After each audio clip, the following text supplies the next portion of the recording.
bagi saya dan termasuk juga istri saya, kami berdua ini merasa syukur dan senang betul. Dan istri saya menyampaikan di kamar itu tidak henti berterima kasih sama saya karena diajak kemari bisa berjumpa dengan ibu-ibu yang hebat. Jadi saya banyak belajar hal-hal baik. Dan saya bilang ya, saya juga seperti itu. Saya bertemu dengan bapak-bapak, teman-teman di sini yang membuat saya yakin bahwa insya Allah Indonesia akan menjadi contoh di mana umat Islamnya itu akan menjadi motor kemajuan yang luar biasa di masa yang akan datang.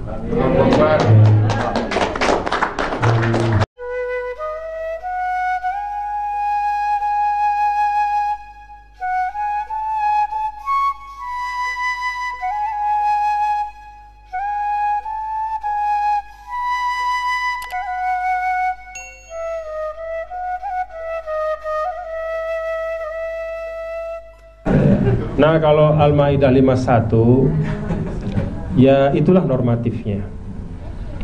Itulah normatifnya. Dan itu kembali kepada keimanan kita. Artinya kan gini, tuntunan Islam di dalam banyak sekali sektor kehidupan, pelaksanaan dari masing-masing muslim itu kan beda-beda. Makanya mohon maaf ketika kemarin diungkap oleh salah seorang tentang Al-Maidah 51 lalu menjadi blunder bagi dia. Bagi saya itu betul-betul sesuatu yang tidak perlu. Dia tidak perlu ngomongin tentang Al-Maidah 51. Kenapa? Jangankan urusan kepemimpinan, urusan sholat aja umat Islam belum tentu semuanya. Wa aqimus sholat wa atuz zakah, apa semua umat Islam sholat? Kan enggak.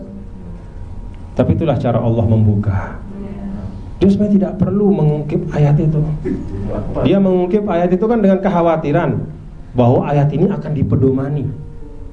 Sejak kapan umat Islam di Indonesia betul-betul mempedomani ayat yang terkait dengan kepemimpinan?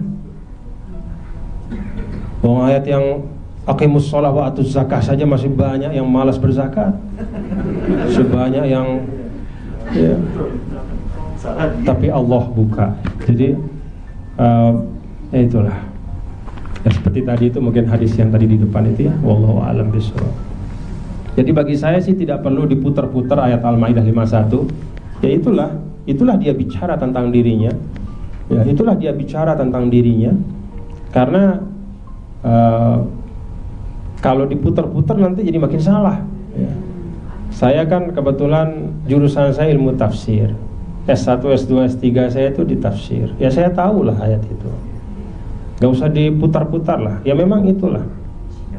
Itulah substansi dari ayat itu. Karena dalam Islam ya memang kepemimpinan itu tidak hanya wazifah duniawiyah. Dia tidak hanya administrator duniawi, tidak. Dia bukan pencatat akte kelahiran, kemudian apa segala macam ngatur-ngatur. Bukan begitu. Kepemimpinan dalam Islam itu adalah wazifah ukhrawiyah. Dia memiliki dimensi ukhrawi yang luar biasa.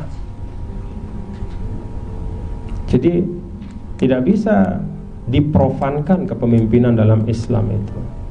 Dia ada sakralitasnya, ada nilai amanahnya, ada nilai penunaian kekhalifahan dari Allah Subhanahu wa ta'ala.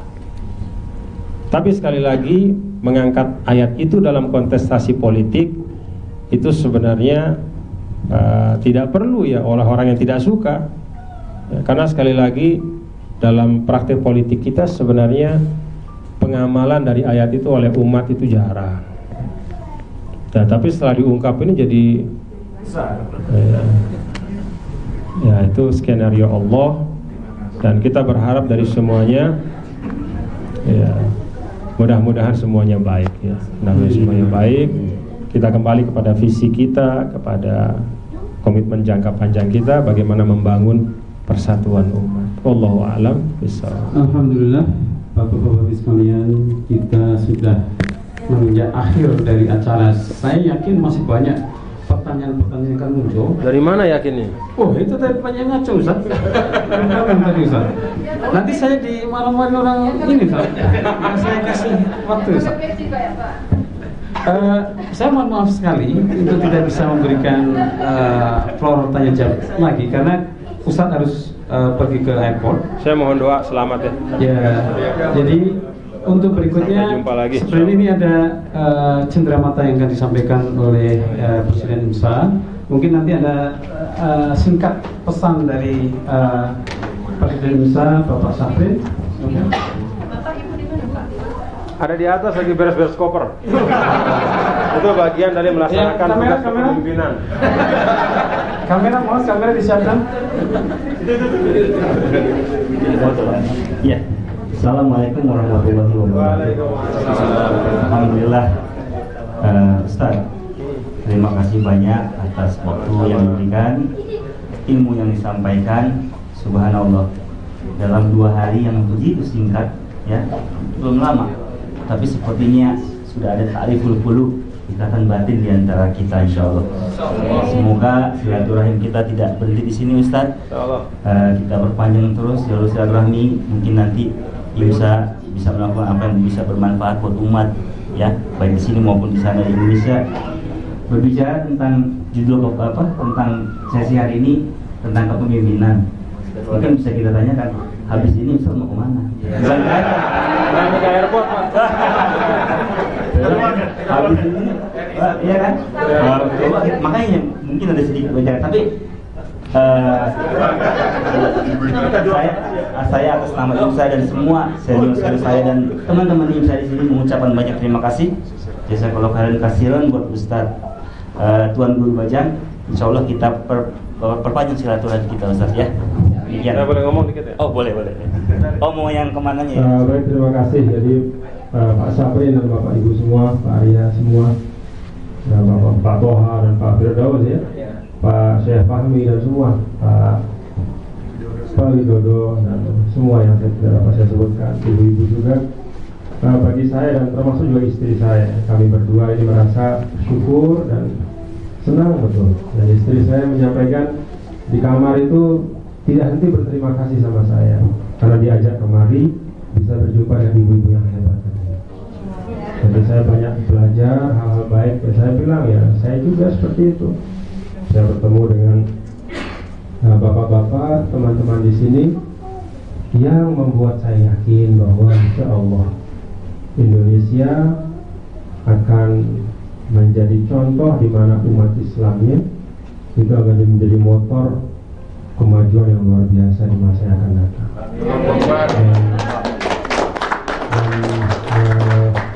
Saya berharap, saya nggak tahu kalau muktamar di Lombok nggak mungkin.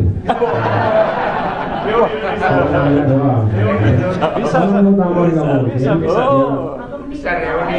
Alumni IMSA ya. Jadi silakan datang ke Lombok. Nanti kita buat acara di Lombok. Karena begini, karena NTB itu dulu kan NTB itu pariwisata, lalu kemudian kita bicara tentang diferensiasi, kami buatlah segmen khusus namanya Muslim Friendly Tourism. Ternyata tidak cukup juga, karena ada beberapa daerah mau mengikuti, maka kami coba lebih lagi ada diferensiasi. NTB itu akan kami jadikan sebagai Islamic MICE, jadi meeting, insentif, conference, exhibition. Itu Islamic. Jadi kalau ada organisasi Islam mau ketemu muktamar kah atau rakernas atau apa, boleh atau IMSA atau pokoknya keumatan. Saya berharap teman-teman datang ke Lombok. Ya. Hotel gratis, Ustaz. Hotel nanti kita bicara. Nanti kita bicara.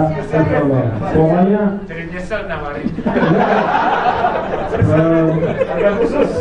pokoknya akan special treatment.